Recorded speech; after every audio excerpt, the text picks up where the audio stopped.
Welcome to Module 9, where we'll look at vehicles on site, personal protective equipment, and a range of general safety points. Vehicles on site can be dangerous. There are three main categories of hazard associated with vehicles. These can occur when a moving vehicle comes into contact with someone or something, causing injury or damage, loading and unloading vehicles, and refueling and recharging vehicles. Let's look at these three hazards in turn. Every year, there are accidents involving transport in the workplace, some of which result in people being killed.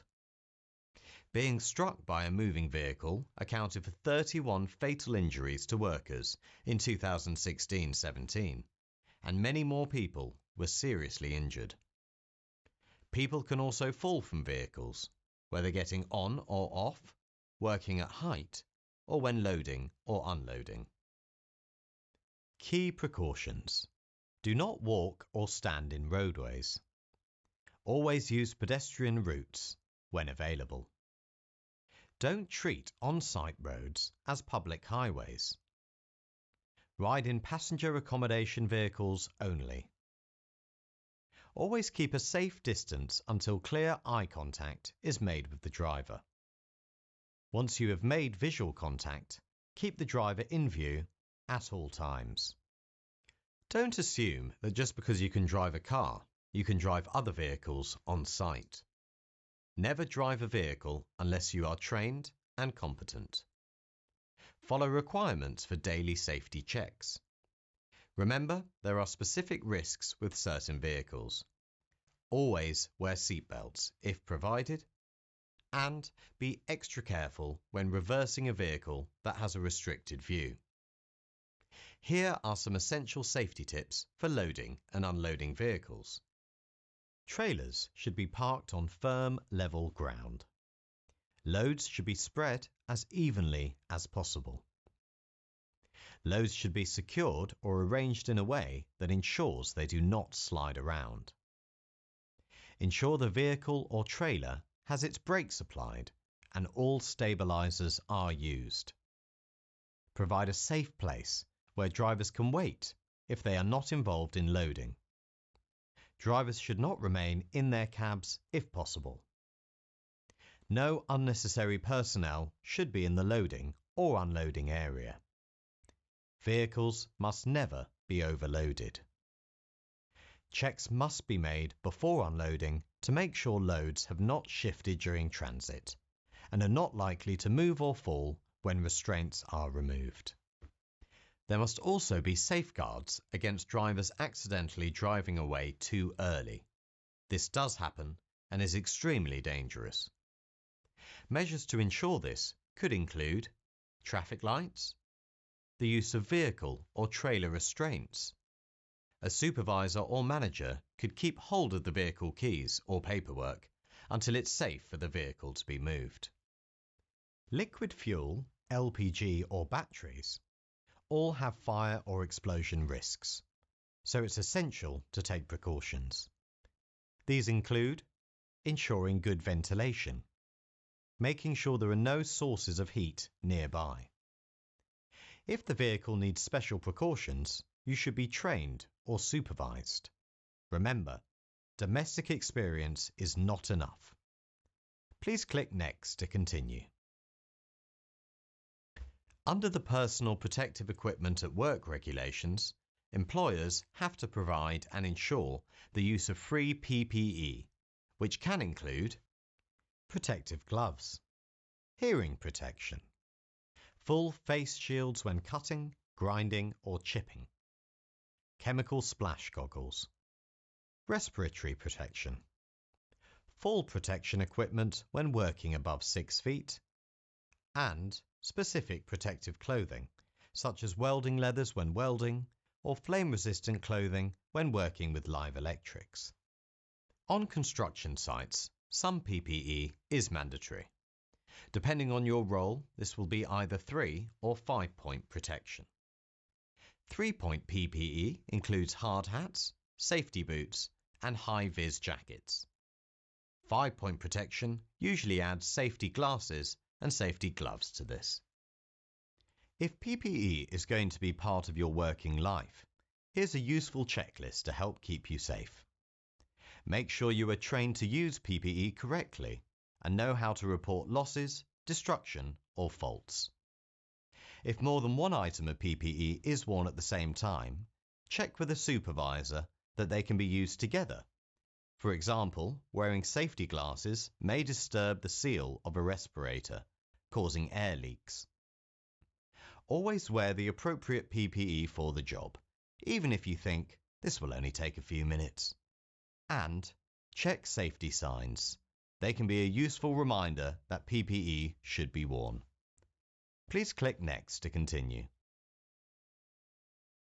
The Safety, Health and Welfare at Work Confined Spaces regulations cover all work in confined spaces. Examples of confined spaces include storage tanks, silos, drains and sewers, trenches, open-top chambers, vats, ductwork, and even rooms that are poorly ventilated or unventilated. Do not enter a confined space on your own. Before entering, there should be a full risk assessment, including measurement of the atmosphere, the development of a safe system of work, the identification and provision of appropriate PPE, and the identification and agreement of rescue measures. If no precautions are in place, the confined space should not be entered. Safety signs communicate health and safety instructions. They must be clean, in good condition, and displayed where they can easily be seen. Safety signs usually fall into the following 6 categories. Prohibition signs. These signs mean you are prohibited from doing something. They consist of a red ring with a red diagonal line across it, often with an image inside. Sometimes they are used in conjunction with further instructions to reinforce the message. Mandatory signs. Mandatory signs are blue circles that contain white images and words. They are often accompanied by specific instructions and are used to indicate when you have to do something. Safe condition signs. These signs have 2 main purposes. The first is to show you where to find something that could be helpful in an emergency, such as a first aid kit. The second is to show you where to go for safety in an emergency by marking escape routes and assembly points. They consist of green squares or rectangles with white images and words on top. Warning signs. You'll find these signs where there is a specific danger. They are yellow triangles with black borders, images, and words. Fire safety signs. These signs are used to indicate where to find fire safety equipment. They feature white lettering and images on a red background and usually include a flame graphic. And hazardous substance signs. You'll see these signs where there are dangerous chemicals. They have a distinctive diamond shape and feature images and words to reinforce the different messages. Please click Next to continue. Many construction sites will have a drugs and alcohol policy that is intended to make sure all employees working on the site are not under the influence of drugs or alcohol, as this would render them unfit to work. Drugs use and excessive alcohol intake are dangerous and could lead to the person being more likely to have an accident if they try to drive a machine or movable plant, fall asleep while using plant, machinery or tools, are poorly coordinated, trip, or fall from height. Problems with alcohol or drugs can also lead to an employee having poor attendance, which in turn can mean they are letting down their team and losing pay. First aid is the fastest way of helping anyone suffering a sudden illness or injury. The aim is to treat the condition so that it doesn't get worse, promoting recovery and, in severe cases, preserving life. The minimum first aid provision on any site is a suitably stocked first aid box and an appointed person to take charge of first aid arrangements. Apart from the first aid box, other equipment should include stretchers and travel kits. There should be a first aid room on site where injuries can be treated. There should be an appointed person who looks after the first aid equipment and facilities, and there should be at least one trained first aider on site. There also need to be notices telling employees where and how they can find the first aiders, appointed persons, and the first aid box. Under health and safety law, you must report and keep a record of specific accidents, near misses, and work-related diseases. Keeping records will help identify patterns of accidents and injuries, and will be useful when completing risk assessments.